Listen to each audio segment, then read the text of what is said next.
Then I'm doing a little cutting and pasting. You're going to see Scott and I and hear him at the Oracle, which is downtown LA. Here we go.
I have the honor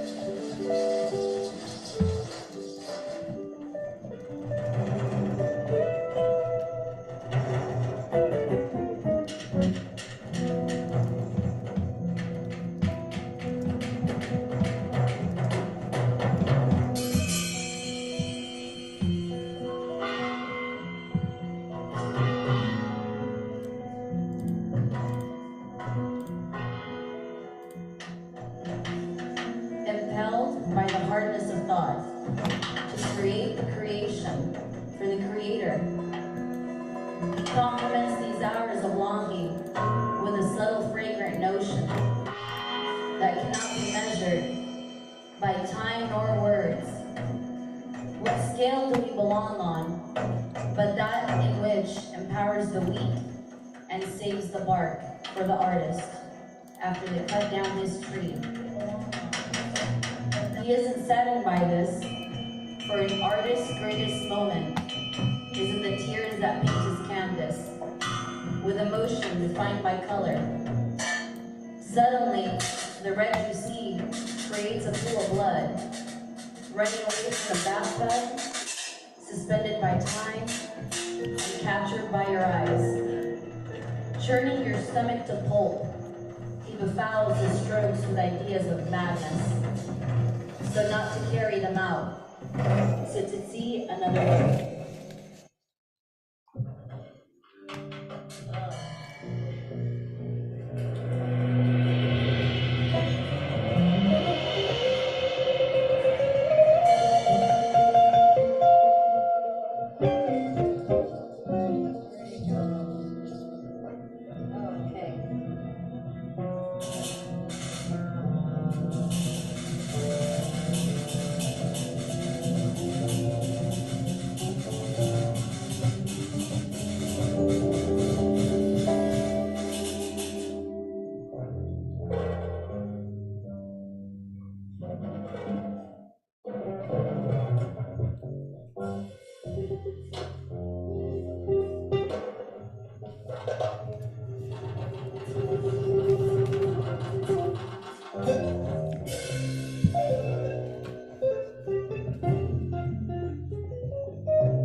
safely. Hey man, you'll get a little back. You sold yourself for the hour. You have a lifetime of regret. Hey man, did you eat today? Those hours look like tears on your face. Did you eat today? Hey man, are you just smiling on the outside and hungry on the inside? Hey man, you safe enough to sleep tonight? Can you sleep with both of those eyes shut? Hey man, see those bodies dancing to the devil's tune? Well, they ain't gonna invite you in.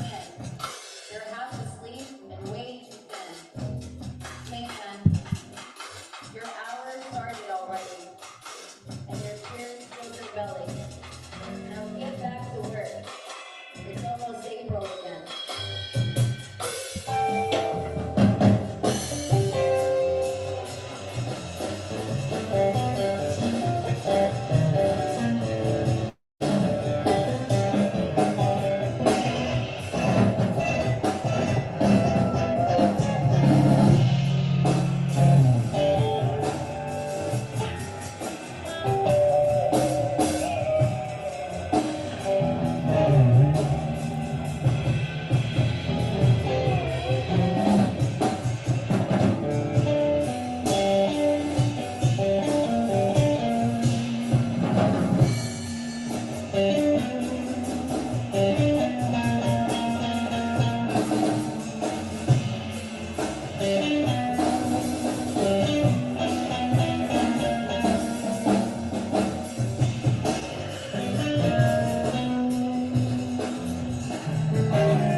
Improvisation, shower acting, CD direct, so is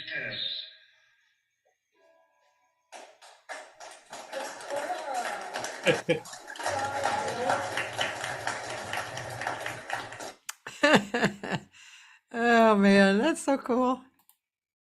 Yeah, it's pretty wide-ranging, weird stuff going on there, you know. Yeah, definitely. I'd like to see AI make something like that. Yeah, AI. That's right. That's right. They're taking all the formulas of the pop songs, and there definitely is structure, Yeah, that they use over and over and over again. So AI is going to be able to repeat all that, but the interaction between musicians on stage, that's just not going to happen, I don't think. Yeah. yeah. Yeah, I would find it a little interesting to see, the attempt. That's, but But I could try it. I could go to one of those AI bots and go, okay, make music like Scott Heustis, and they could go and look at all my albums and check out all my videos and try to reproduce that. That would be very, be interesting, wouldn't yeah, it would be an interesting experiment, Yeah, Yeah. yeah, yeah. Um, Maybe it would do a better job than I'm doing now. who knows, man? Who knows? Right. I'm Yeah. sure before we die, we'll see some very interesting things. Yeah. Okay, ladies and gentlemen, this is my guest, guitarist Scott Heustis, and I had to convince him to come on the show. He was shy. I'm just saying that, but not Well, I really. mean, I looked at your guest list of all the previous guests, and it was like you got some really amazing artists. I just don't feel like I'm at that level, but still, I guess I have things to say. I'll try not to disappoint. Most of us are at the level we're at, you know, Yeah, yeah, and there's a few that are geniuses, and yeah, and they've had really the good fortune in their lives, to be on their path very abundantly, yeah. and get better and better and better and recognized. But that's why I like this show, because it's a mixture of people, and it just, it's everybody is just who they are, and that's why I like it, because I can just get people's perspectives, what they're doing, Sure. so thanks for being on. Yeah, a human story. Yeah, yeah, There's a uh, great success, and then sometimes there's a fascinating failure, right? exactly. Yep. Yeah, there's Yeah. so many things. Yeah. You know, first, probably because I went last night to the Oracle and I saw, I was going to ask you about that. Yeah, yeah, I didn't make it this time. How was it? was very good, and it was actually pretty packed. The first group was Lauren Baba and uh, I forget all their names. The drummer and the bass player play with Vinny Golia over at Kulak's. Miller Wren. Miller Yes. Wren on bass, who I've played with before as well. And Yeah, very good. I have video on my YouTube channel of me and Vinny and Miller playing as well. So yeah, Miller's Yeah. great. And the drummer, Gavin something? Is it Clint. Clint? That's it. That's Yeah. Clint. Yeah, he's another guy that Vinny plays with a lot. I have not played with Clint myself. Oh, So good. yeah, I really like his playing a lot. Anyway, that group was really good. And as I was watching your video here, I was thinking that I'm pretty fascinated with this style of music. It's not my first ability at all. I feel like I'm kind of sneaking in the back door a little bit. But what I noticed today was that this first group and your group here had a similar energy. It was like it was almost like uh, what's that word? It's like a moving forward and kind of with this attention, intention that's like, it's not that you guys all use space, but more in your own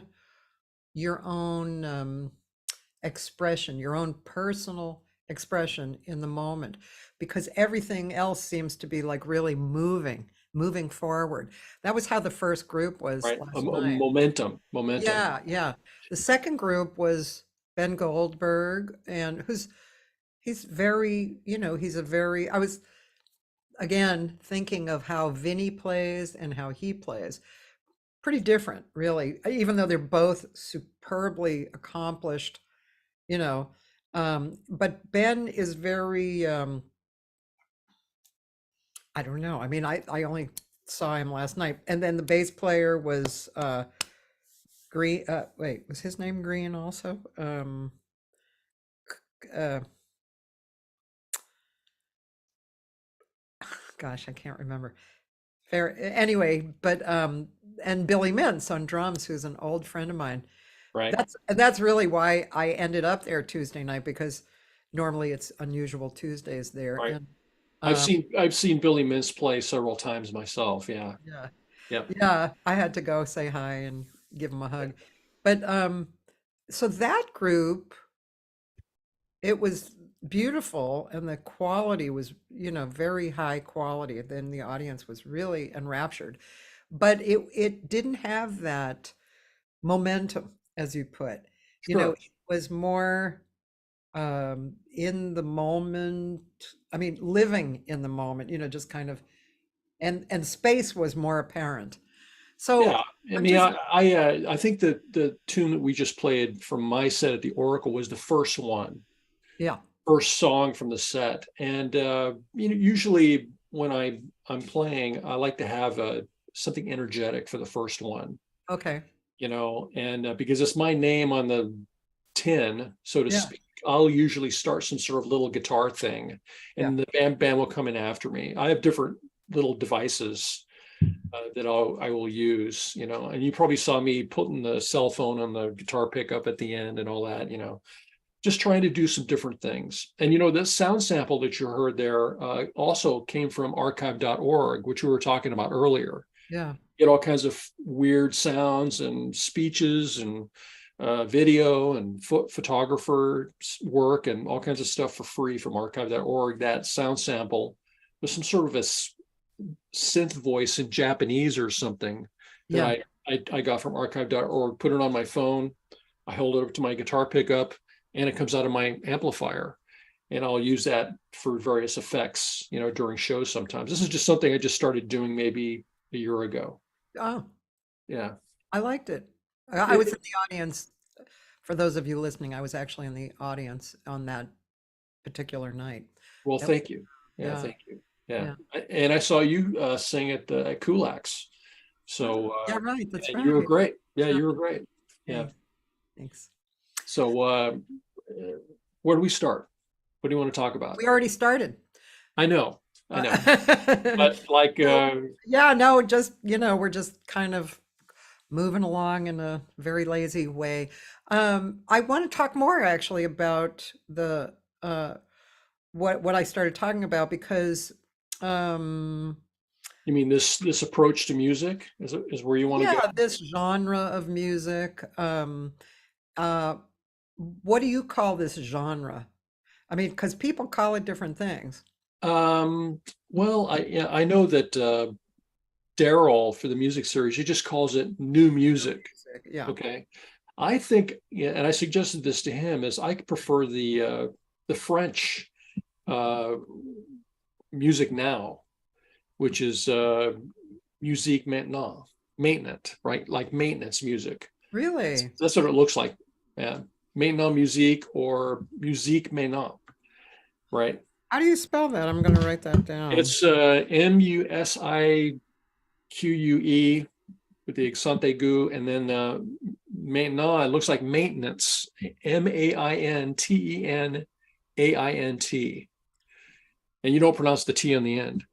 And it's the French word for now. So now music, Oh, I like that. or music now. Yeah, yeah. This is something I just thought of when Daryl, the guy who books the Oracle series, when I saw his name for it, he just calls it New Music Series. I just thought the French would give it a little bit more of an exotic flavor, and I like the maintenant part because it's like maintenance. Yeah. It's sort of a mechanical, sort of Yeah. a feel, even though that's not what it means in French. But that's kind of what I like, what I came up with for what it's called. But there's been versions of it for a long time, like Ornette Coleman, free jazz in the 50s, Yeah, where they just walk up on stage and just look at each other and start playing.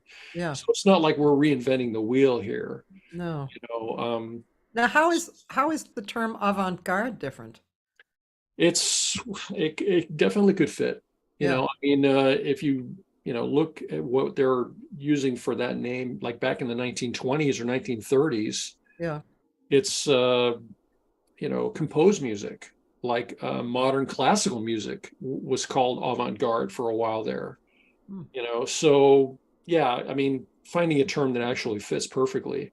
I mean, I just, my friends will ask me, can I curse on this show? Yes.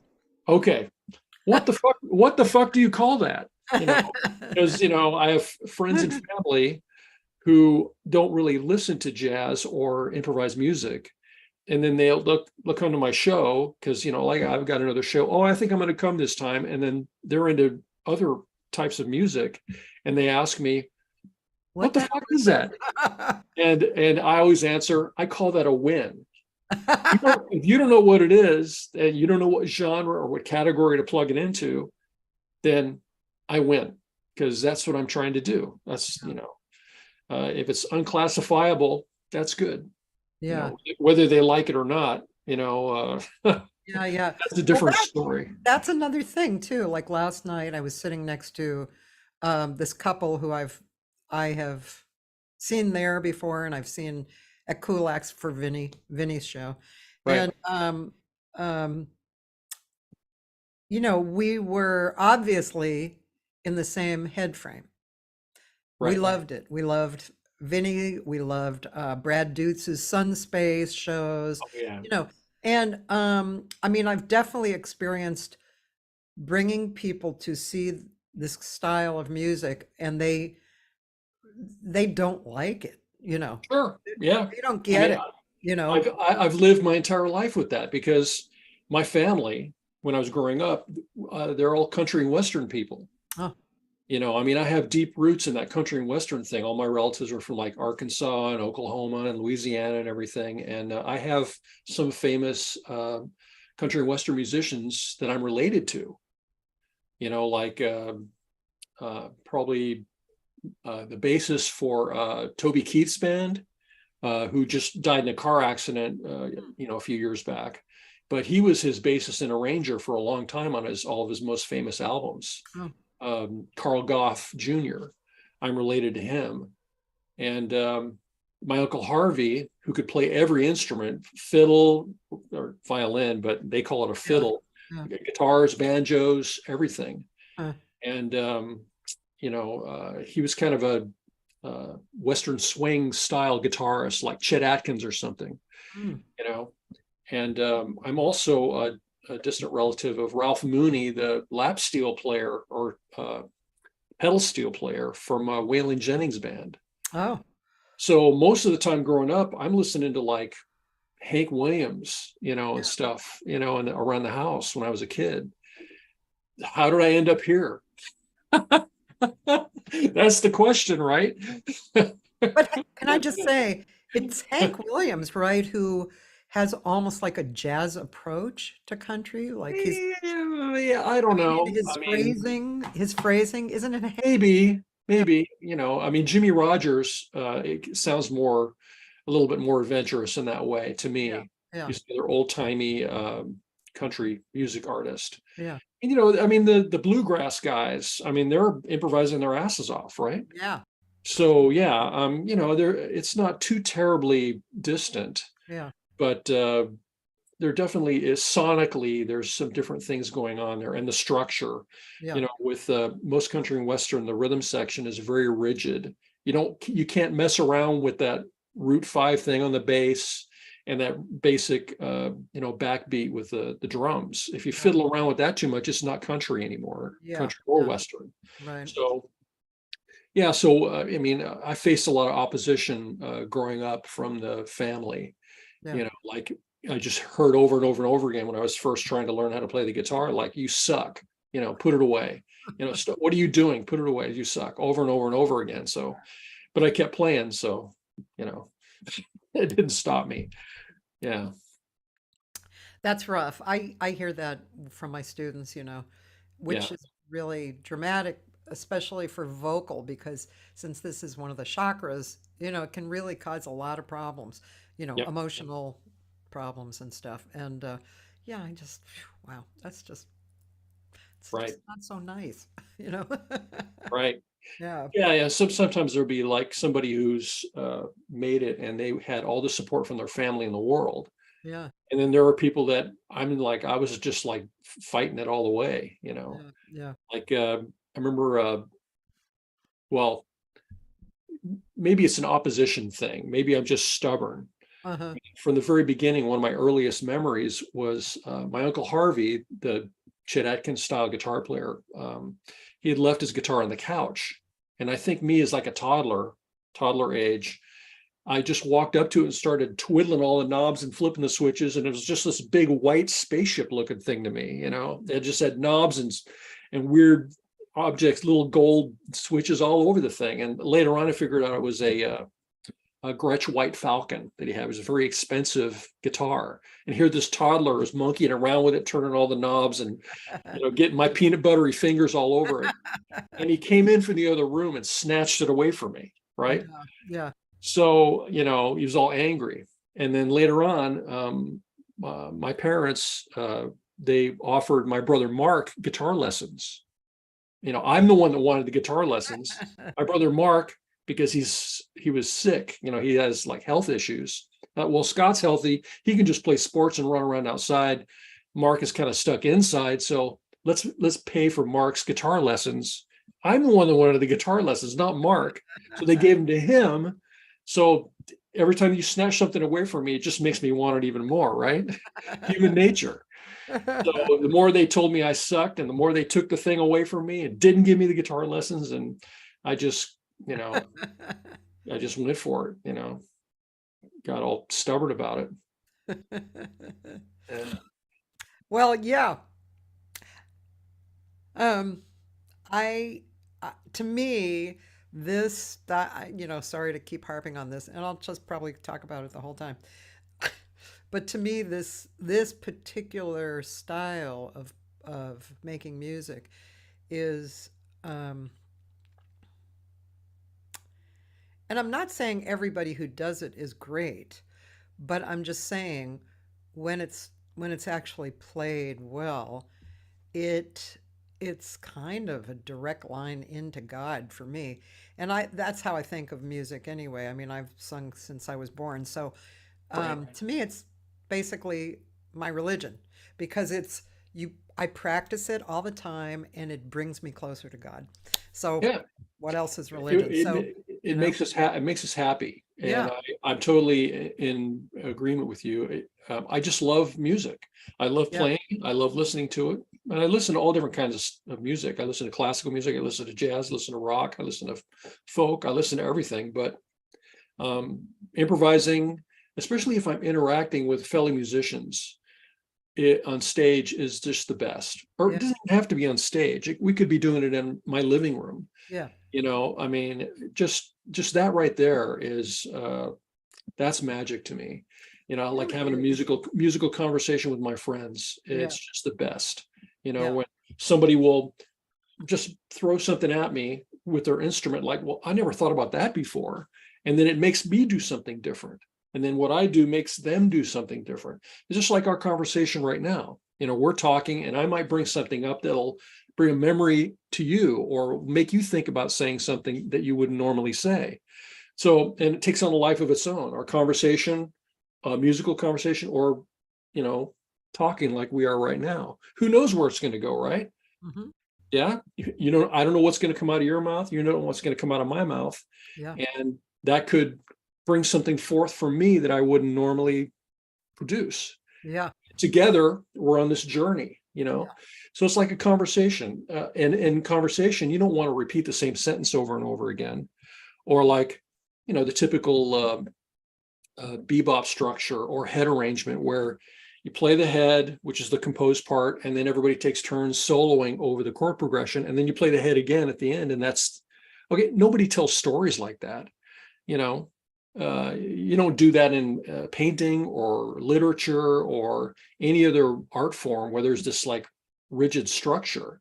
You know, what I like to do is I like it to start in a certain place and then it ends up somewhere else. And there's a whole journey, an arc that happens in between there. There's climaxes, there's quiet bits. And so by the end, you've ended up somewhere totally different. And I don't know what's going to happen. The audience doesn't know. I don't know what's going to happen. Nobody knows what's going to happen. And we're all surprised by it. So it's the sound of surprise is what I like. And you can't get that by playing composed music that you rehearse. You know, you go and rehearse and learn all these songs. They could be amazing songs, amazingly composed, but the spark of creation is removed. You know, the actual creation happened like, you know, when you're at home sitting in front of a keyboard or with your guitar in your hand, that's when the creation happens. And then you just regurgitate whatever you've learned to play on stage. And that's a different energy than just making shit up on the spot and having people interact with each other.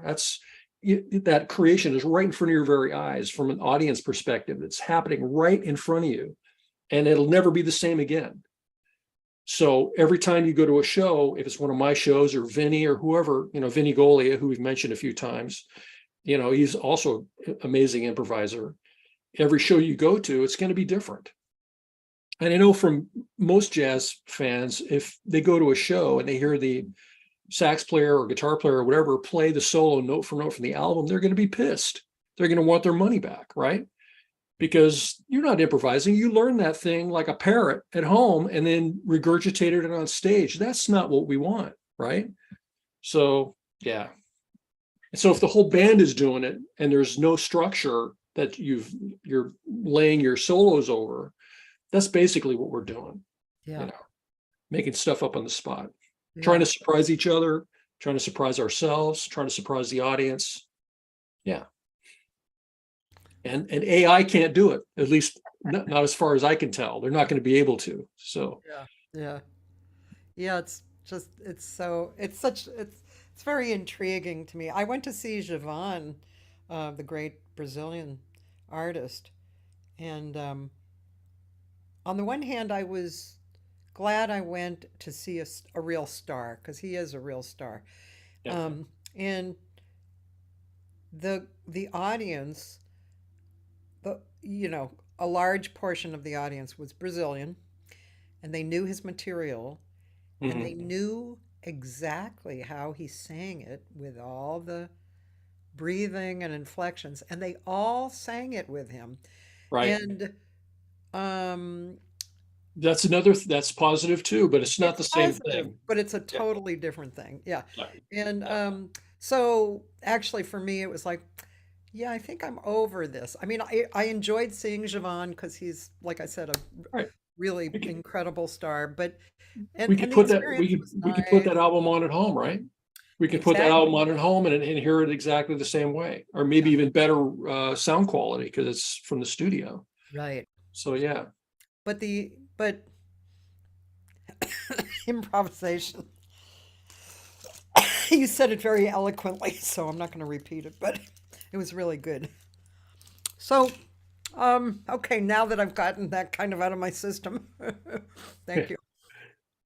Um, so, well, we could play something particular that you Okay. would like to play. All right. Well, let's put on something that's got a little bit more space. Okay. Of that, you know, let's do that one with um, my piano player friend Ben Rosenblum, and I'm just doing a duet with him. Yeah.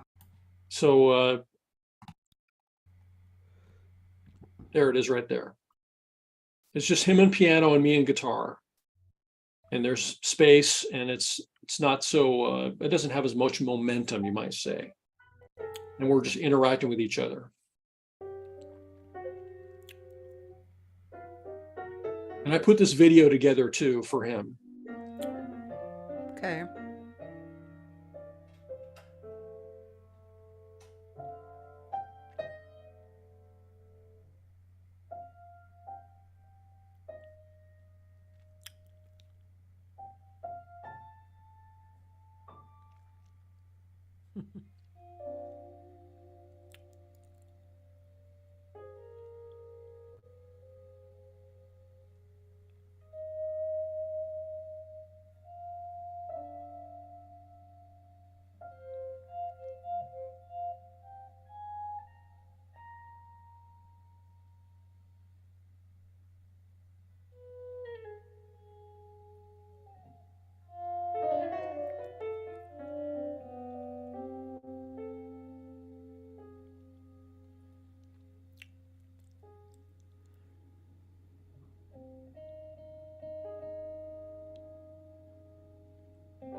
So I'm gonna actually leave this just so, because it's a little long for the show. Okay, you can cut it short if you want. Yeah.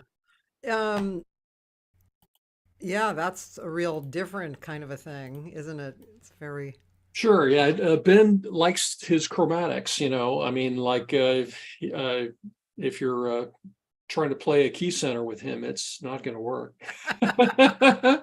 But that's cool, you know. I mean, I love playing with him. He's, you know, very interesting. You know, I mean, he can go to some really uh, pensive places sometimes where you don't know what to feel. You know, it's not just happy or sad, major or minor. There's like all kinds of other emotions. Sometimes I feel confused, or sometimes I feel nervous, or sometimes I don't know what I'm feeling. You know, there's no name for that emotion. The English language can't convey what that feeling is, and you can get those, you know, with this stuff. Yeah, yeah, it's a lot of fun, you know, playing with him. And I you know, I noticed, have. I Go ahead. noticed, um, I noticed in your bio that you had played with a lot of, lots of various people. So, Sure. yeah, Well, we could talk about Breeze, for instance, who you've interviewed. I love And you saw him play drums with me, and he's played drums with me over the years, many, many, many times. yeah. Yellow guitar you just saw me playing, that's his artwork. He painted that guitar for me. That is, I noticed that guitar. I thought, wow, that Right, is a cool guitar. right. Yeah, he did Cool. that. He did Wow, that. Yeah, neat. yeah. And he, you know, I mean, he does lots of visual art all the time. I mean, Yeah, you look at his Facebook page or whatever, and he's, you know, his artwork is amazing. yeah. I've I got have a a, bunch of other pieces here in my house that he's given me as well. So I have a piece myself. yeah. Oh yeah. There you go. So Yeah, yeah, Breeze is amazing. And on the drums, I mean, we hit it off right away. I think I went to a jam session with another drummer friend of mine. They wanted a guitar player, and it was just a room full of drummers, you know, percussionists and drummers, one bass player, and then me on guitar. And I ended up being next to Breeze on the drum kit, and I'm playing and I'm looking at him, what he's doing, and he's looking up at me, what I'm doing. And we immediately exchanged phone numbers, and we've been together off and on over the years ever since. You know, he's amazing, super creative. yeah, You never know what he's going to do. You know, yeah, I mean, he's not just playing the boom, boom, whap, you know, yeah, on the drums. You know, he's not just hitting the snare on the 2 and the 4. You don't know what he's going to play when, yeah. you know, and there is a propulsive element to what he's doing, but my foot tapping on the floor has nothing to do with what he's playing, you know. Yeah, Right, yeah, he's an amazing man, no doubt yeah, about it. And so that's one name I can drop. yeah, And I mentioned playing with Vinny, and he's great. You know, I yeah, mean, I feel so grateful that he'll even play with me, especially because he lives so far away. You know, he'll drive all the way down to Long Beach to some of my gigs, and I have several videos of him on my YouTube channel playing with me, and one with Miller Wren as well. You know, mm, where it's him and Miller Wren and me and Peter Valsamas on drums in Sioux Beach by the pier, mm. outdoors in front of the beach crowd, Oh, wow. playing this kind of stuff. Yeah, yeah, yeah, yeah. Interesting. Yeah. So yeah, you know, and I've got videos where there's more of a key center and it's more of a straight groove, you Yeah, know. I've got things like that as well, where it's, you know, Long Beach tends to like more groove anyway. yeah, You know, whenever I play like at the Oracle Tavern, or I remember playing the Eagle Rock Center, yeah. you know, I don't know if you went to any of those shows I did, and I played there too. at the Yeah, Eagle Rock. Yeah, yeah. So yeah, playing there, you really can get out. You can yeah, really push. You can really push into some, you know, really strange places. But in Long Beach, they tend to like a little bit more groove. You can do anything you want as long as there's groove. You know, in yeah, Long Beach, yeah. and I have a residency in Vine, and with a regular cadre of musicians, and yeah, I'm still playing, you know, crazy stuff, but we tend to have more of a kind of backbeat underneath it, you know. Yeah. So if people want to shake their booty, they can do that, you know. I Yeah. have a friend who plays on the street somewhere just by himself in Long Beach, Ben Clatworthy. Oh yeah, sure. The British bebop sax Yeah. player. Yeah, he's great. Yeah, Sure. he's a wonderful player. He played that same series that I played, that one in Sioux Beach by the pier. Oh, It's connected to Bogart's Coffee. There's a coffee shop near the pier, ah, and they're hosting music uh, series there during the summer. oh, And unfortunately, the guy that was doing the booking there passed away. John oh, Domingue, I think was yeah. his name. He passed away, and he was doing all the crazy jazz stuff. Like Oh, he's the one that got Ben Clatworthy. He got me to come and play, and I had Vinny. And once he passed away, they all of a sudden it's all folk musicians, you know. So you're hearing a lot of Bob Dylan covers and you know Taylor Swift or whatever, you know, stuff like that. yeah, People with acoustic guitar strumming, kind of a yeah, thing. yeah. Huh. So you know, just the person who's doing the booking has different tastes. That's all. Yeah, yeah, yeah, yeah. Yeah. So, so you at some point did you go to school for music, like Oh college? no. I'm self-taught. You know, like I said, my brother is the one that got the guitar lessons. Yeah. That my parents wouldn't pay for me, you know. So yeah, and I kind of got kicked out, you know, when I was 18. So I had to have a job and you know, I was playing music, but you know, mostly cover band stuff. And you know, there was just wasn't enough money to rent an apartment and buy the groceries, you know. Yeah. I mean, wedding bands, you can probably get away with it playing wedding receptions and stuff. You know, that's really where the money is when you're playing covers. Yeah. And yeah, so no, I ended up just having to, you know, I joined the army Ah, first, and then when I got out of there, I joined the Merchant Marine to join my cousin who was doing that. And so I traveled around the world doing that for a while. And then I broke my legs in a motorcycle accident. wow. So in 1982, I got hit by a car on my motorcycle and broke both my legs and my shoulder. And I couldn't, you know, lost the job I had, you know, in the Merchant Marine. I lost that. You know, lost everything basically, and I had to move back in with my parents, which was rough.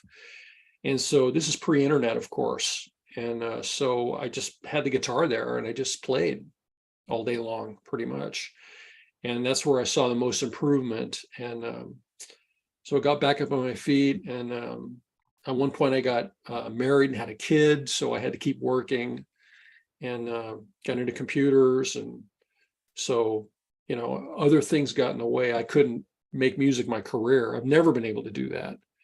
You know, it's always been like a side thing, you know, like a hobby, I guess you'd call it, you know. But I've always done it. I've always loved music. I love listening to music. I never stopped playing. You know, it's never really been about the money anyway. You know, even if I couldn't make money, I'd still be playing, you know. So yeah, you know, uh, I think I'm lucky. I feel lucky in that way. I mean, the silver lining to the motorcycle accident was the guitar thing that happened afterwards. Yeah. You know, Yeah. just being able to sit there and play the guitar instead of having to work every day and come home exhausted. Yeah. I could just sit there with two casts on, you know, on each leg in a wheelchair and just play the guitar for months and months. And then by the time I came out at the end of that, I was a pretty good guitar player, you know. So I'm self-taught basically. Yeah. I can read sheet music, but I'm too slow for it to be useful. Yeah. My ear's actually faster. Yeah. So, and I'm a really good memorizer. So like, I was hired to play in a science fiction rock opera once. Huh. And this was like a college production. And this guy had written all the music. He was a piano player. And so before the first rehearsal, I'd memorized all the tunes, like 2 hours worth of music for the sci-fi rock opera. I could play it all inside out, backwards, forwards, even with people throwing vegetables at me. I could play it without making a mistake. And the first rehearsal, and all the guys that could play, they could read music, they hadn't even looked at it yet. So the first rehearsal was a total waste of time for me. You know, I'm just like, I already know, I know everything already. I know how to play everything. You know, the guy had given me a recording of him playing this stuff on the piano. And he did give me the sheet music, which I, use as a reference here and there, but I had the whole thing memorized before the show even started. And so, yeah, I mean, I was disappointed at the sight readers because of, they were looking at it for the first time at the first rehearsal and fumbling. And they were like blown away by me. Like, I'm not even looking at the sheet music. I didn't even bring the sheet music. I can just play everything. And they're like, did you write this? No, this is first rehearsal for me too. So, and that's happened to me over and over and over again. I'll get a gig where there's composed music, and I'll usually will have the whole thing memorized before the rehearsal, and I could just play it without, any problems. Yeah. And like jazz standards, stuff like that. Yeah. I'll just have it all memorized. I don't like to see sheet music on stage anyway. Yeah. Especially not for jazz. It doesn't really make any sense for me. I mean, when you watch a Miles Davis concert from back in the day, or Coltrane or whatever, you don't see sheet music stands up there. Mm-hmm. That's for classical musicians, Mm-hmm. right? Yeah. So yeah, I mean, having that stuff up on stage when you're playing jazz, what are you doing, right? I'm probably going to get lots of hate mail now. Well, I think, especially back in the day of Miles and stuff, they knew that material so well. They played it over and over again. Yeah. And so they really didn't need the music Yep. because of that. And I think nowadays there's a much more common usage of not rehearsing together. We're Right. not, Nobody wants to pay for that. Yeah. Pay for rehearsal, yeah, we're not doing the music enough. I remember when I used to see Benny Maupin a lot in town, and he would do the same songs from gig to gig, even if it was like 3 times a year, he'd do the same material, and it was just a different moment in time. He'd play the head, and then they'd go, and. Well, the solos were different, hopefully. Hopefully his Yeah, soloing the was whole experience was different right. but he got that, I believe, from the old days. Right. It's the song, and this is a different moment in time, and so we're using it as a vehicle, but we're experiencing something very different. Right. Yeah. I mean, there's that feeling that you get when you're on stage and you don't know what you're doing. Yeah. When the whole band is improvising and we're interacting with each other, and there's this weird, loose kind of a moment where I don't understand what's happening. And I love those moments. Uh-huh. I mean, I like to feel that myself. When I don't know what's happening, I know everybody's going to be surprised. I'm going to be surprised. Everyone's going to, because who knows, we could turn on a dime and go some direction that we don't expect, right? That's Right. what we want, the sound of surprise. I said that before. So yeah, that's what I like. I like to do that. I like to hear that. When I hear musicians taking chances and being bold on stage, I hate the sound of assholes puckering up because they're afraid of making a mistake. They're Right. being all careful. I don't want to hear my heroes, my musical heroes, being careful on stage. I Yeah. don't want to hear that. Yeah. I hear them being bold, taking chances, taking risks. Yeah. Try some shit. Surprise me, like, some of the best live music I've ever heard was Wayne Shorter's birthday. Rest in peace, Wayne Shorter. And he came out with Herbie Hancock, and they just did a duet together. And I'm familiar with all of Herbie Hancock's catalog. I'm familiar with all Wayne Shorter's catalog. They definitely were not playing anything from that. They were improvising, just looking at each other and playing against each other. Unbelievable. It was so great. The best music I've ever heard was that night. It's at the Hollywood Bowl. We had good seats. Unbelievable. It's just unbelievable music. And it went on for about 15 minutes. And that would be it for me. I mean, I could have just walked away after that. I don't need to hear music anymore. That's it right there. Right. Yeah. That's nice.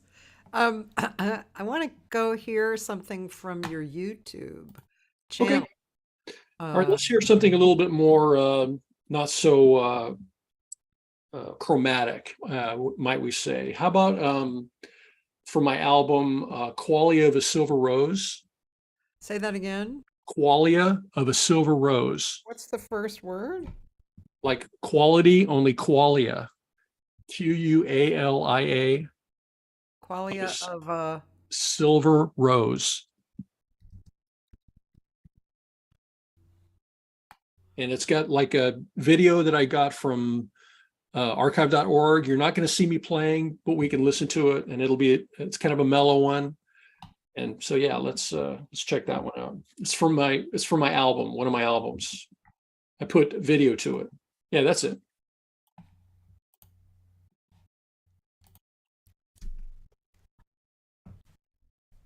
Oops, sorry. I had the sound off. Hold on. Okay. And this is all improvised too. In Tony Green's studio with Bree Smith on drums. And there's vocals on this one too. All right.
Okay. Cool. I was waiting for the voice. There was voice in there that, like during the Aurora part. Oh, really? It's a wordless vocals, like kind of a ah. Do you Oh, see the Aurora Borealis? okay, Yeah, wait a minute. yeah.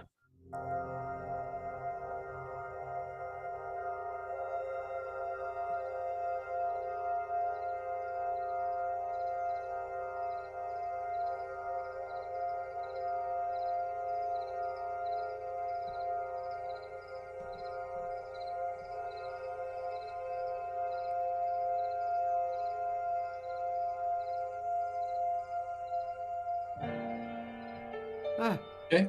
yeah. Yeah, I just brought in Christina Benson, and she's Mm-hmm. like a classically trained opera singer. And this was recorded in Tony Green's studio. Yeah. So this is not just like a live thing. We improvised, but it was in the studio. And Christina just from the vocal booth just, you know, sang some notes that matched right in there. So yeah. Cool. Very nice. Really. That's really nice piece. Yeah, so I can play pretty too, you know. And the piano there, the piano and keyboards is R. Scott. He's my keyboard player buddy. He lives right down the street from me, and I played with him quite a bit, and he's really great. Yeah. Yeah. So yeah, um, uh, I guess we could play some more if you want. I mean, you Well, we want to talk will. some more? Yeah. Mix it up. Yep. I want to mix it up. All right. Just, thinking of things I want to ask you. Okay. Um, yeah, I guess one question I like to ask usually of people is what's a typical day for you now? Do you Well, I'm essentially retired, so I worked for IBM for quite a while, and the money that I made there, I was able to buy this house, and I'm lucky in that essentially my house is paid off. So all I have is groceries and the utilities. uh-huh. So all cars are paid off, the house is paid off. I'm married to my lovely wife, and she still works for the state, and so we're kind of getting our health care that way. She's younger than me; she's not quite retired yet. Yeah, I do whatever I want. I play the guitar if I want to play the guitar. I edit video if I feel like editing some video. I've got a backlog of video for my shows at the Vine that I still have to get around to editing. And sometimes I get a job, somebody will come and ask me to edit something or film a show, and then I'll edit it together. And, I don't have anything like that right now, but, I've done lots of stuff like that. Like my photographer buddy, Jim Koch, traveled to Cuba. Uh-huh. And he shot a bunch of photographs and video of his trip to Cuba. And so I edited his video together for him, and we put like Cuban music, underneath it. Uh-huh. So yeah, it was really fun, that that kind of stuff. Yeah.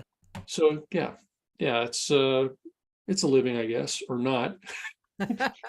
It's never been about the money, Yeah. although I do, ask people to pay me for the video editing usually. But as far as playing music, I get paid for my Vine residency.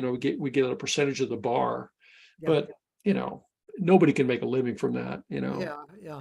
So yeah, it's because we love music, and that's, I think, why you do it too. Yeah.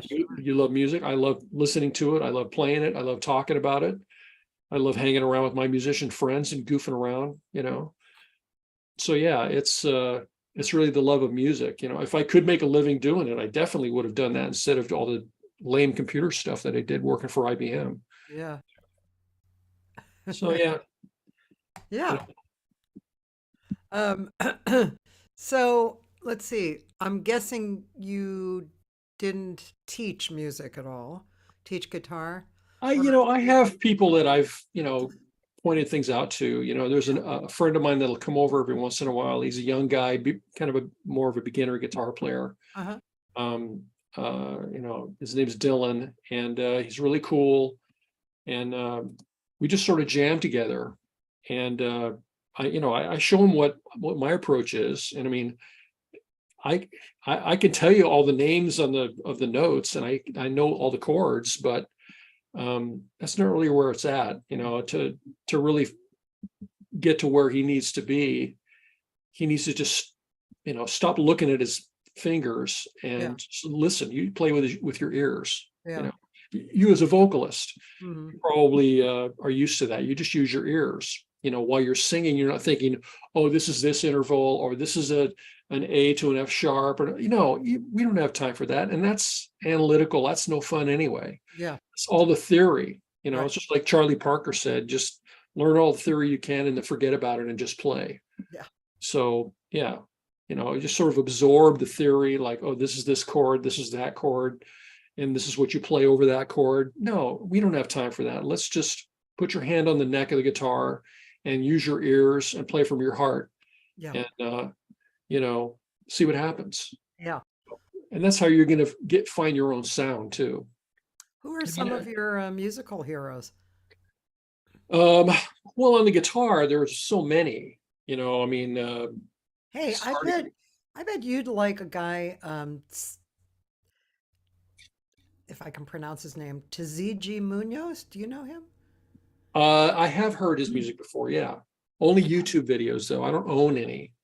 But yeah, sure, the guy's great. He's very interesting and very improvisational. Yeah. Lots of different adventures. Yeah, that's what I like. It's exactly what I like. I mean, some of the classic guys like Wes Montgomery and Jago Reinhardt, Joe Pass, all those guys, George Benson, they kind of they did their own thing, and it was you definitely can tell who they are immediately when they start playing. Right. But now when I hear a lot of so-called jazz guitar players that are playing around town, I'll hear all their influences coming out of them. They're proudly wearing Wes Montgomery on their sleeve. They'll do the octave thing, or they'll do the chord melody thing like Joe Pass or whatever. And they're perfectly happy to regurgitate all those cliche jazz licks on the instrument. And that's fine for them, but I don't want to do that. I'm usually working really hard to get rid of that stuff. Yeah. If I accidentally play something and I listen to the recording back and I go, oh shit, that lick is from fill in the blank, some guitar player from the 50s or whatever. I'm like, oh, I got to get rid of that Grant Green lick. Jesus Christ. What am I doing? I'm like beating myself up over it. Yeah. But these guys, so many of the jazz guitar players and other instrument players, pianists and sax players, they have their heroes and they learn those licks and they just regurgitate them. And it's not creative, I mean, it takes great skill and I admire it and I'm okay with hearing it, but I definitely don't want to do that myself. So who are your heroes? I like, John Scofield. I like Wayne Krantz. I do like Wes Montgomery. I do like Joe Pass. I do like Grant Green, Jago Reinhardt, all those classic jazz guys. And some of the new ones like Kurt Rosenwinkel's great. I love hearing him play. There's a whole bunch of them, that I really enjoy. And they all have their own sound. The recently passed Jeff Beck. He just passed away. I've always really enjoyed his playing. John McLaughlin, is another jazz fusion guy. So yeah, there's many that I really enjoy, and I have all the records, and I like to listen to them and everything. So yeah, but for me, yeah, I'm trying to get them off of me. Get the Wes Montgomery lick off of me. Yeah. Yeah, if I hear another guitar player playing that octave thing, the Wes Montgomery thing one more time, I'm just going to kill myself, I'm exaggerating. Look at me, I'm a jazz guitar player, like, oh, he's playing that's Wes Montgomery. Sounds just like Wes Montgomery. Yeah, that is Wes Montgomery. All right, just shoot me right now, because you definitely are not getting it, it's I remember when I heard in the last 10 years or something, I heard Lee Ritenour live. Sure. I realized why I never liked guys who were playing like Lee Ritenour, like so many did when after he, rose to stardom, because they weren't him. He's great, but Right. somebody's trying to sound like him is not great. No, it never works. It never, I mean, you can never really sound as good, and you're going to be compared all the time, Yeah, yeah. like I get weird comparisons to guitar players all the time. People come up to me, and I had a guy that told me I sounded like Joe Satriani. Huh. He's this rock and roll, shred guy, 80s shred guy. And I'm like, okay, anyway, thanks for the compliment. I'll take that. But, you know, I got to get that off of me. If I really sound like that, I got to stop doing that. How did I do that? Yeah, Oh, yeah, okay, thank you. yeah, yeah. That's Yeah.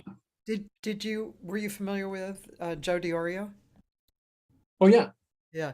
sure. He was a really great player. Yep, sure. I'm sure you've interviewed many, many, many. There's so many guitar players, and you've talked to lots of them, lots of great local players all I over was the just a place. fan of Joe DiOrio's. I mean, made a record with him, but I was a fan of his, and he was very much of the mindset of improvisation and high level, high quality. Right. You know, and Joyce is asking if you like Pat Metheny and Ralph Towner. Oh, yeah. Yes, probably, of course, Oh, yeah. because everybody's good. Yeah. I mean, I love that stuff. yeah, I've got lots of Pat Metheny. I've got all the Oregon records with yeah, Ralph Towner, playing the acoustic 12 string. It's more the difference between being a really good guitarist and being an artist. yeah, I try to be more of an artist, yeah. more about the creativity. Mhm. Like I think the visual arts are way ahead of musicians most of the time, because if you're a really good painter, you're not going to sit down and put a great painting next to your canvas and copy it. Yeah, That's ridiculous. Painters don't do that unless they're, a forger or something. yeah, They're going to get in trouble for selling a fake Van Gogh that they painted in their garage. right, right. Musicians, there's a lot of musicians that will sit down and learn songs written by other people and regurgitate it note for note on stage, and they're perfectly happy with that. Yeah, But that's not creative. That's not being an artist. I want to try to be an artist where there's different things happening, and more me and less all the other players. And I mean, there's going to be some influences, that are coming out of me, but I don't know. I try to get rid of it. It's hard. I try to get rid of my own cliches, things that I'm doing over and over and over again. I try to get rid of my own cliches. That's the biggest challenge of all. it's true. So trying to keep moving, Yeah, yeah, and you as a singer, I mean, sure, people come up to you, oh, you sound just like fill in the blank. And you're like, okay, thanks. It might be somebody unexpected, like, oh, you sound just like Taylor Swift or something like that. Like, okay, thank you very much. And they're being kind and giving you a compliment, but at the same time, it's like yeah. yeah. I used to get Joni Mitchell a lot. There you go. There What a you go. But And the it, thing is, I mean, of course, you are, everything you've listened to over your life. oh, sure. And And you think Joni's great, but musically, you are so different from her. totally. I don't. Yeah. How could they even say that? Well, their reference is limited, and they're trying to give you a compliment, and that's what they're coming up with. Yeah, So yeah, yeah, yeah, they're trying to be kind, and you got to hand it to them like, well, thanks, that's yeah. great. You know. Are there things that you like and you don't like about uh, the people that you play with? I mean, in other words, um, are there traits or actions that somebody could do that are better for you to respond to and worse for you to respond to? You mean musically? Yeah. Sure, sure. There's some players that are just they don't listen. Hmm. Where they've got their own thing that they're doing, and they might be great at what they're doing, but if they're not responding to me or the other musicians on stage, if they're not listening, Yeah. That's not what I want. Yeah. I live for the interaction between the musicians on stage. And there could be and I've had this before where it might be a saxophone player who's just like a burning volcano of notes and stuff coming out of him. The guy's obviously very, very skilled, or girl, and just in their own world, doing their thing. And the only way that the music is going to sound good is if we adapt to them, Yeah. try to play something that's going to sound good with what they're doing. But like if I step up after that tune and I start playing something really cool and interesting or whatever, they don't listen to what I'm doing and respond to it. They just start doing their own thing again. So here we go again. I got to respond to what they're doing. And if you get a bunch of guys on stage that are doing that together, where they're not paying attention to anybody and they're all just playing, it just sounds like chaos. Yeah. And that's an aesthetic choice. And some people dig that. Some people really like that. Like, they're playing, so they're improvising against each other, not with each other. Mm-hmm. And, that can be an interesting choice to make, and it could be a legitimate choice, but that's not what I want. I want everybody to be paying attention to what the other players are doing and interact with each other. Yeah. That's where my heart is, Right. in the improv world. Yeah. So yeah, there's a lot of really great players that are like that. They're not great listeners, and they're not trying to enhance the sound of the whole thing on stage. Yeah. Where we're all coming together and working as a team to make something really amazing. Mm-hmm. They're just like, I'm amazing. Check me out. Look what I can do. Yeah. Just doing their crazy whatever, like showing off their chops. Mm-hmm. So yeah,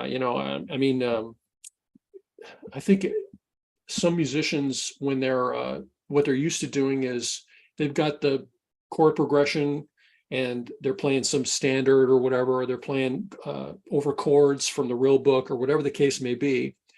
And they just do that. And then all of a sudden you drop them into a setting where it's a free improv, where everybody is just using their ears and their heart and playing against each other.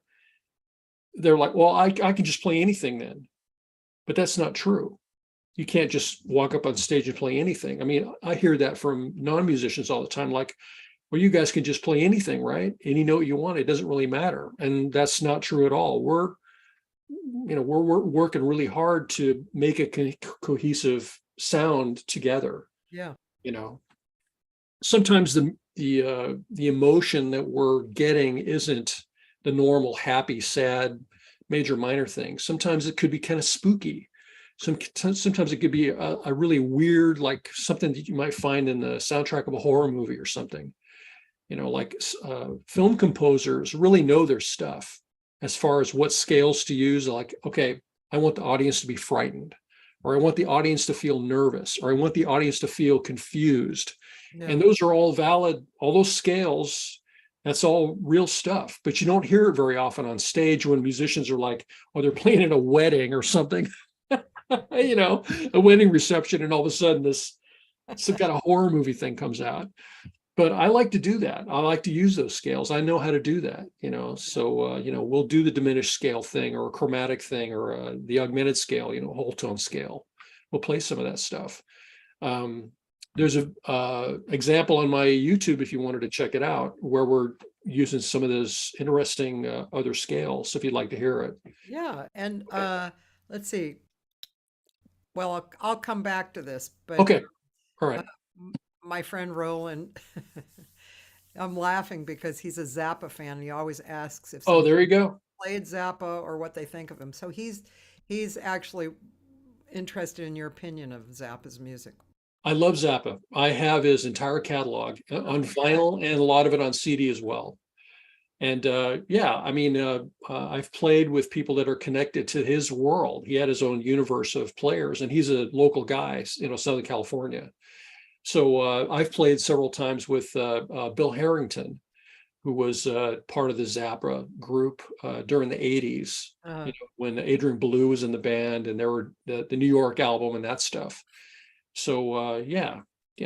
And I'm very familiar with Frank Zappa. I love all that stuff. He's great. Yeah, great composer. My wife hates him. I mean, I can play almost anything in the house, but if I put on Frank Zappa, I can hear doors slamming all over the house. I can watch the hair stand up at the back of her neck. She hates Frank Zappa, but it's because of his juvenile sense of humor.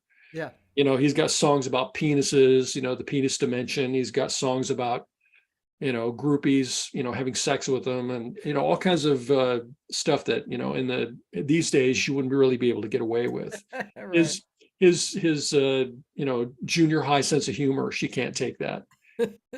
As soon as he starts to talk or tell some little joke or whatever, or what the song subject, she hates Frank Zappa. So I can play anything except Zappa in the house. I have to wait till she leaves. We saw, I think Roland might have shared it with me, but there was an old video of Zappa appearing on the Steve Allen show. Oh yeah, playing the bicycle, right? Yeah. Yeah, he's playing the bicycle, the Right, frame, exactly. the frame of the bicycle, using it as a musical instrument. Yeah, Sure. he had the band playing like that. Crazy stuff. Yeah. Okay, well, let's look on your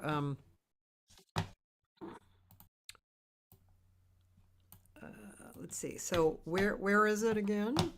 It's Nightbird on My Shoulder, and it's another one where I put it's from the Oracle Tavern show that you were at, and it's the last tune that we played.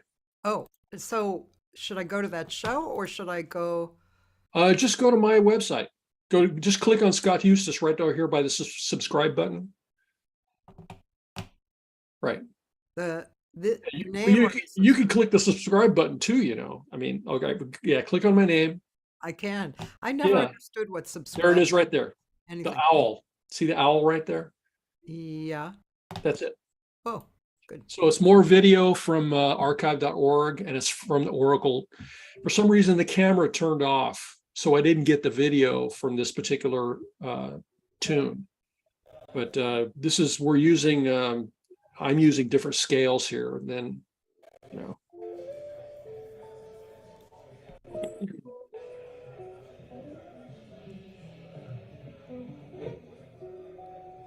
and you can interrupt it once you get, Okay. it might be too long. I don't know.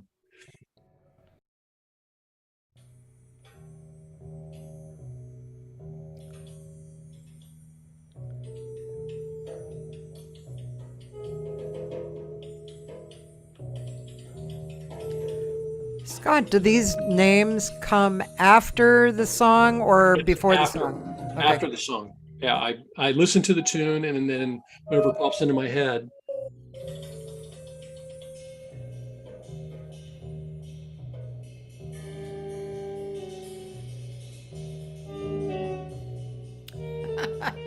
It's great.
Wow. That's really cool. Yeah, it went somewhere, didn't it? Yeah. And you were there for that one. That was at the Oracle. That was the last song that we did at the Oracle Tavern. Uh, Oh. so yeah. Yeah, and the the movie with it was great. You did a great job. It really wanted you wanted to see the whole thing, Yeah. like as a full movie.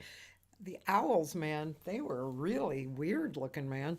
Yeah, well, the music started out kind of spooky, and so I something popped into my head about the owls, and then I named it Nightbird on My Shoulder, and then I went up to archive.org and did a search for owl video, and I just downloaded clips of different owl documentaries that were public domain, and just kind of glued them in there, you know. So yeah, the camera for some reason stopped working. I don't know if the videographer guys, Wayne Marchand, I don't know if his battery died or whatever, but we didn't get video of the last tune. So, I mean, a silver lining, I guess, I ended up being able to use owl footage instead of just watching three guys on stage playing instruments again, right? Everybody's seen that before, you know. So yeah, that's kind of what I'm trying to do. It's kind of in a nutshell is it started at a certain spot and it was kind of moody and spooky, and then it actually ended a little bit more upbeat and more happy, you know, at the end, and it just went that way naturally. And I have to hand it to Tony Green, the bass player. He's just great. His tone, his approach. Me and Tony and Breeze have played together a lot. Yeah, You know, you might want to try to interview Tony someday. He's a local guy. yeah. Yeah, Tony Green. He owns a music studio, Ear Gallery. So he records a lot of great music, and yeah, he'd be an interesting one to talk to as well. So yeah, well, I'm glad you liked it. Yeah. Yeah, Sorry, just writing stuff down. Yeah, very cool. I really did like that. yep. And Roland really likes it too. The guy who Hey, asked about thank you, Southland. Roland. Do I know Roland? I think Roland, were you there that same night at Oracle? Who was the second band? Was it with Wayne Pete and No. It was Charles Sharp and Jeff Schwartz with Ellen Burr on flute and the harp player, yeah, harpist, Robin. I forget what her last name is. that was good. Roland, were you there that night? Because Roland was also. Oh, he wasn't there. Yeah, Okay, um, yeah, but yeah, he's a guitarist actually, and oh, cool. really play very much anymore. Although maybe he's getting back into it, but he used to. That's how we first met. He was a guitarist like years and years ago. Cool. Yeah. And he has a lot of guitars, so you know he's still a guitarist. Well, they're not just sitting there, you know. So, No, no. yeah. How many guitars do you own? Talking to me or Roland? You. Oh, let's see. One, two, three, four, five, six guitars and a bass. Oh, I also own a banjo. Okay. Yeah. I can also play the banjo, but I don't play it very often. So yeah. It's an interesting instrument. Yeah. Roland loves hearing you. Oh, thank you. Well, that's a nice compliment. Thank you, Roland. I appreciate that. The Yeah. banjo is an interesting. There's a woman named Evie Layden, who is a banjoist, singer, composer, and a clogger. And her husband is Keith. I forget his last name. He's he's pretty world renowned for body percussion, and Uh, he's been doing it for years and years. He's really great at it. I boy, so that talk about a hard thing to get under your belt. That is really, amazing. Amazing. yeah, you really Right. have to practice that a lot to get it second nature. It's really, Right. yeah, Percussion is a whole world into itself, you know, all the different things, because it's the oldest instrument.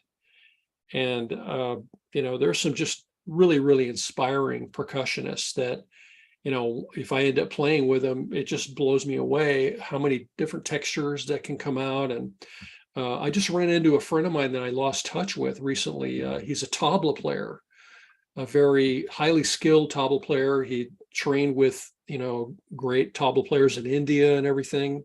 And I played with him a few times, like maybe 15 years ago or something. And I ran into him at a gig just recently.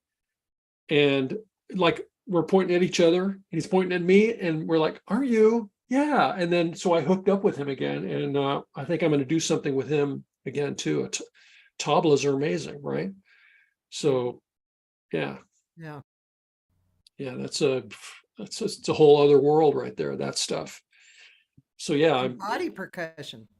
We're talking about oh yeah, that's only the body, It's, I do some of that when I play acoustic guitar. That's kind of a thing now, acoustic guitar players, where they thump the body and use it as a percussion instrument and mix it up with their playing.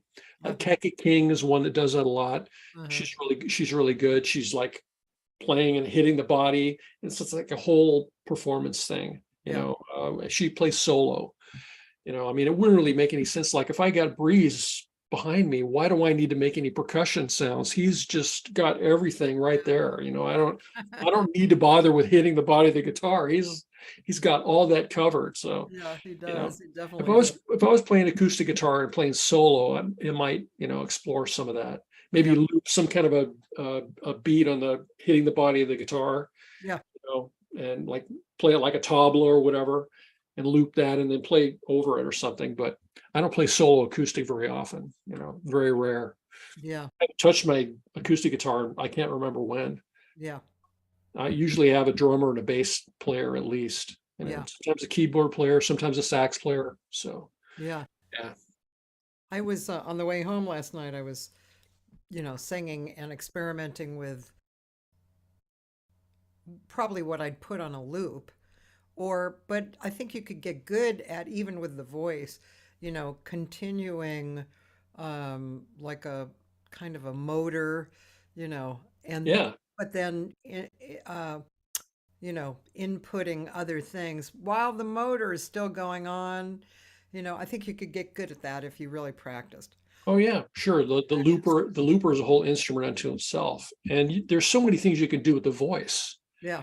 The voice is an amazing instrument unto itself. You can make all kinds of amazing sounds. Hmm. And if loop some of the, something percussion-y with your mouth, Yep. and then you could sing over the top of that and change that up and everything. Yeah. I mean, but you're in the same boat as what I'm talking about. You pick up the phone and call an amazing percussionist, and pick up Yes. the phone and call the pianist that you played with at Kulak's. That guy was incredible, right?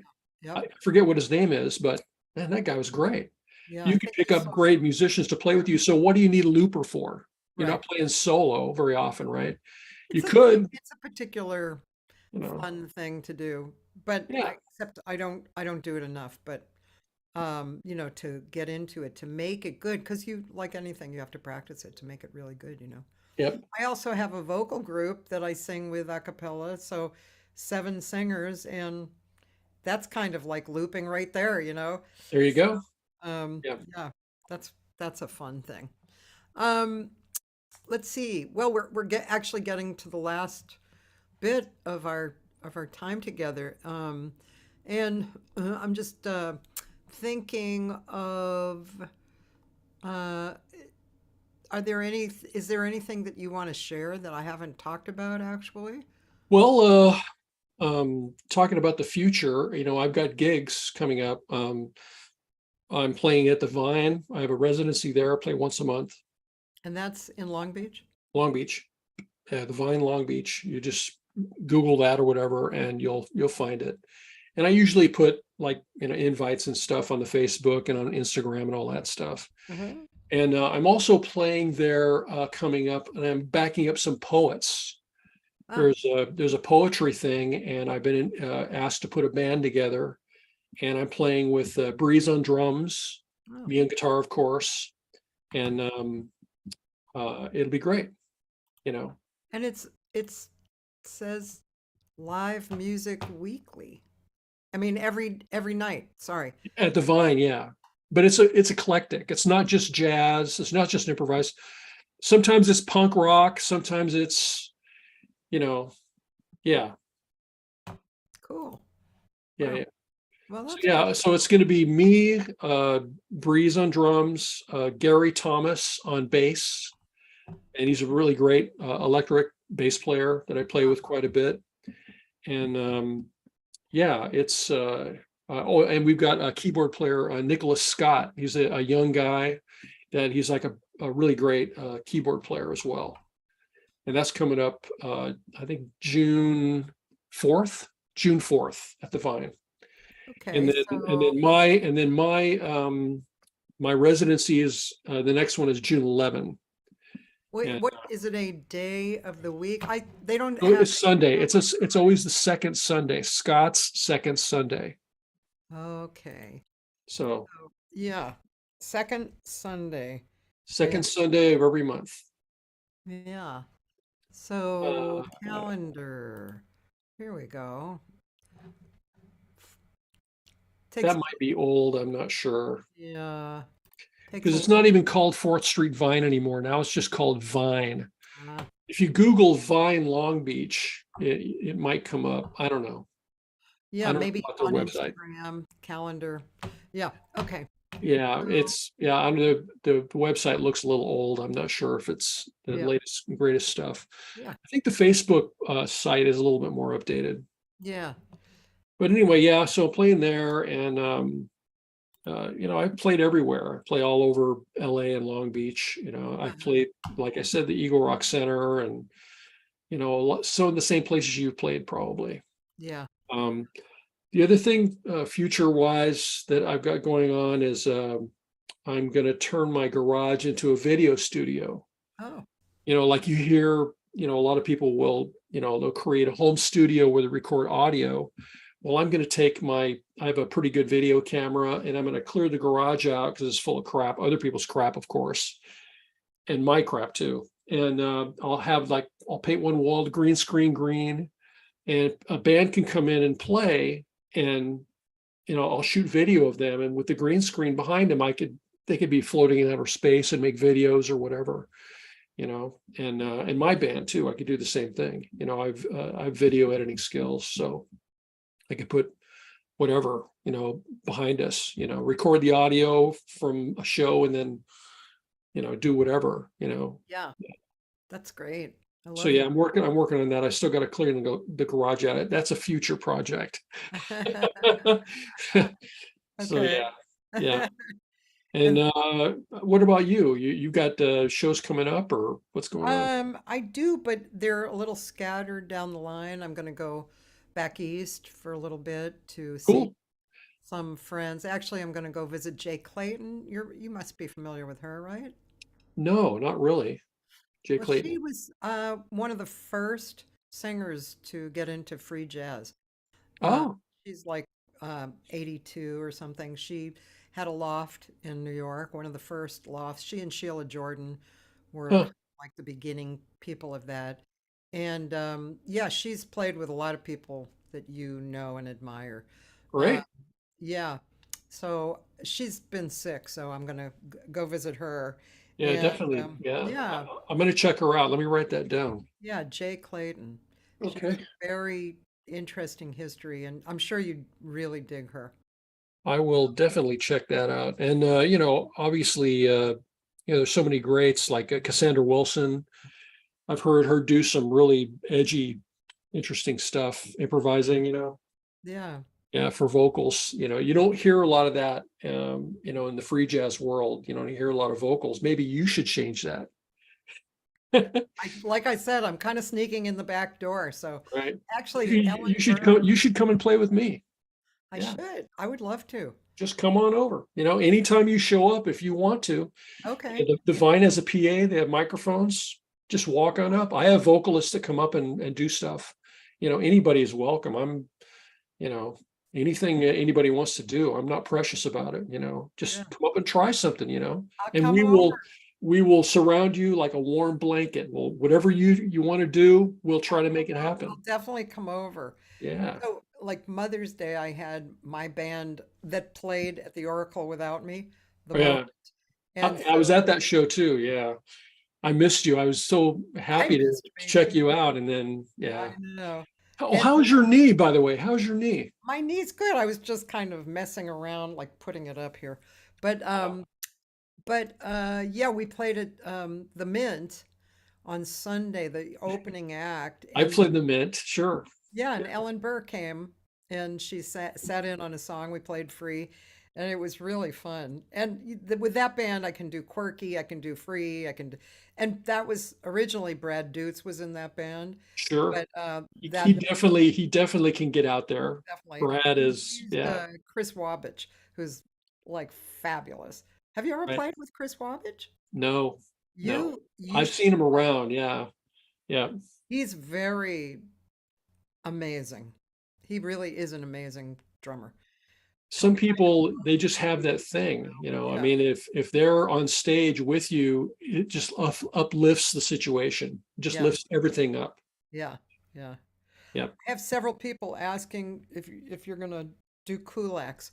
Maybe we'll, I don't know how long I, Vinny's I'd, gonna be there, but I'd love to. I mean, I could put a band together that they all live up in that direction because I have friends that I play with that live up there, and that'd be yeah, great.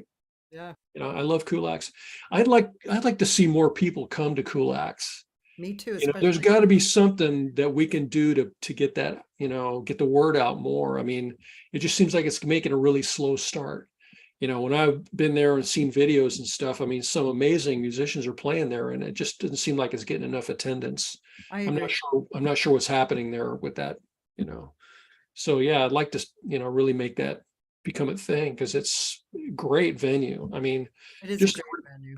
just the recording I know. capabilities because they've got the cameras already built in there, and the one that's on the dolly or whatever the gurney or whatever that thing is, and the acoustics are great. They've got a back line, everything that you want. And it's an intimate space. It sounds great. I mean, man, we got to, like whenever I see the shows at the Oracle, they always seem to be packed on a Yeah, Monday. Like Mondays and Tuesdays, it's packed. I was thinking that last night. Why isn't Kulaks doing that? I don't know. I understand why. I gotta, we gotta figure out why and get that going, Yeah, yeah. definitely. Thank you for saying that. I Yeah. agree. Yeah. I try everything. Actually, yesterday my friend and I went and we passed around some flyers in the neighborhood because people they don't even see kulaks. It's right there on the street. And so, but we did score really big because we drove down to a little distance away, Oxnard, and they have um, a new colony of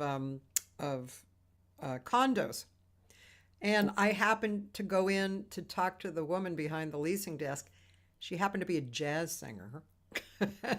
And and then she said, Universe going to bat, right? she said, this is great. We can include these flyers in our new tenant packages. So now, I mean, I have a friend in right in there. So I thought that is really good. That can really reach a lot of people. Oh, there's actually entertainment around here because there really is no entertainment around that area.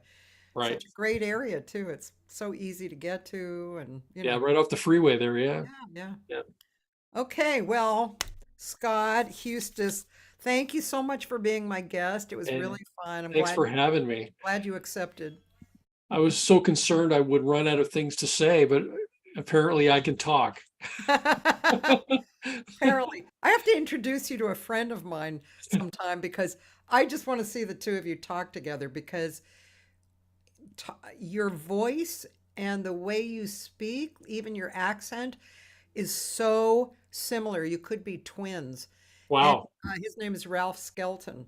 He's Oh, also a guitar player, but he's made a lifetime of actually amplification, like building and repairing, and apparently he's really, really good at it.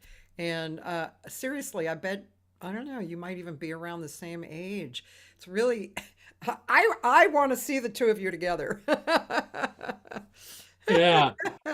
crazy. It's a Yeah. crazy old world out there, isn't it? Yeah, it's really And crazy. it's a beautiful world. It is beautiful. I mean, as long as you just turn off the news, Yeah.